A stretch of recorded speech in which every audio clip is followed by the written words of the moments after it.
വാർപ്പെല്ലാം പൊട്ടിപ്പോയി.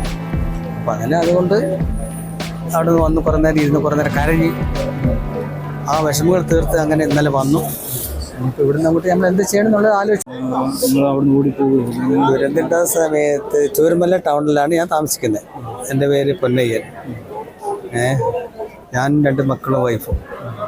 ഞങ്ങളൊരു 3-3:30 ആയപ്പോൾ ഒരു പുഴയിൽ വലിയൊരു മരം വീണു. ഇപ്പം തന്നെ നമ്മളവിടെ നിന്ന് മാറി നിൽക്കാമെന്ന് തോന്നി.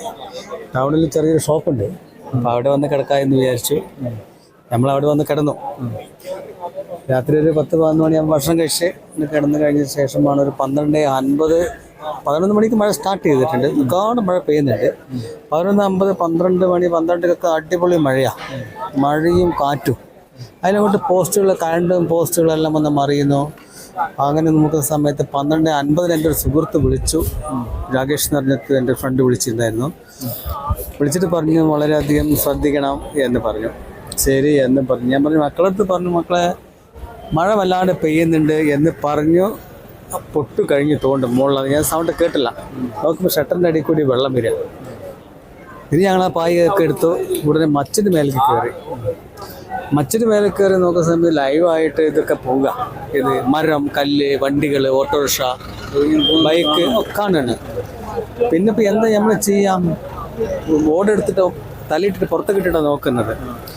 അപ്പം പിന്നെ ഒരു ലക്ഷ്യം കാണുന്നില്ല. മക്കളൊക്കെ പറഞ്ഞു മക്കൾ നിങ്ങൾക്കെല്ലാം നല്ല പ്രാർത്ഥിക്കുക, ദൈവത്തോട് പ്രാർത്ഥിക്കുക. ഞാൻ വിചാരിച്ചു പാലം പോയി എന്നുള്ളത് എനിക്ക് പരിപൂർണമായിട്ട് എനിക്ക് മനസ്സിലായിട്ട് ഞാൻ അവിടെ പെറ്റു വളർന്നതാണ് അവിടെ. പിന്നെ ഇത് കഴിഞ്ഞൊരു അരമണിക്കൂർ കഴിഞ്ഞിട്ട് ഉടനെ ഞങ്ങൾ ഒരു പൊട്ട് കഴിഞ്ഞപ്പോൾ മാറി ഷട്ടർ പൊന്തിച്ച് നോക്കുമ്പോൾ ഓടി രക്ഷപ്പെടാനുള്ള തോന്നി. അങ്ങനെ ഓടി രക്ഷപ്പെട്ടു. കുറച്ചൊരു 1/2 കിലോമീറ്റർ വീണ്ടും 2:45 വീണ്ടും പൊട്ടി. അതാണ് ഭയങ്കര പൊട്ടിച്ചിൻ്റെ അപാര ഫോട്ട.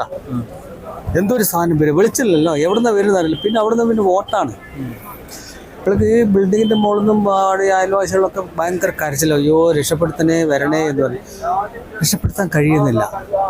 കാരണം ഒന്നുമില്ല, വെളിച്ചല്ല. അത് എവിടുന്നാണ് വരുന്നത്? എന്താണ് അർദ്ധരാത്രി 2:45 എവിടെയും നമ്മളെ രക്ഷപ്പെടുത്തുക? ആരെയും വിളിക്കാല്ല, കറണ്ടില്ല, ഫോണ് സ്വിച്ച് ഓഫായി.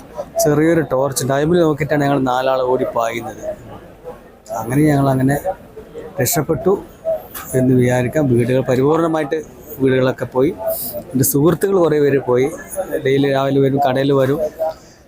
അവരെല്ലാവരും നഷ്ടപ്പെട്ടു പോയി. അയൽവാസികൾ പോയി. അയൽവാസിൻ്റെ ഒരു ഫ്രണ്ട് സുദർശൻ്റെ മോൻ തൊട്ട വീട്ടുകാരൻ മരിച്ചു. പിന്നെ എൻ്റെ അയൽവാസി വേറെ ചാന്തണ്ണം എന്ന് പറഞ്ഞ അവരും മരിച്ചു. രാമൻകുട്ടിയേട്ടൻ ബോഡി രാമൻകുട്ടിയേട്ടൻ്റെ ബോഡി കിട്ടി. അവരുടെ ഭാര്യയുടെ ബോഡി കിട്ടിയിട്ടില്ല, ഇന്നുവരെ കിട്ടിയിട്ടില്ല എന്നാണ് ഞാൻ അറിഞ്ഞത്. ഇപ്പം കിട്ടും.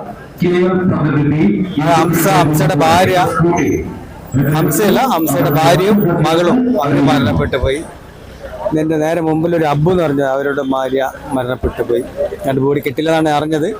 കിട്ടിയിട്ടുണ്ടെന്ന് അറിയില്ല. അപ്പോൾ ഇന്നുവരെ ഇപ്പോൾ ഞാൻ അവിടെ പോയിരുന്നു. അവരാരും കണ്ടില്ല. അന്വേഷിക്കാൻ വേണ്ടി പോയതായിരുന്നു, കണ്ടില്ല. ഇത്രയും പേര് പോയി.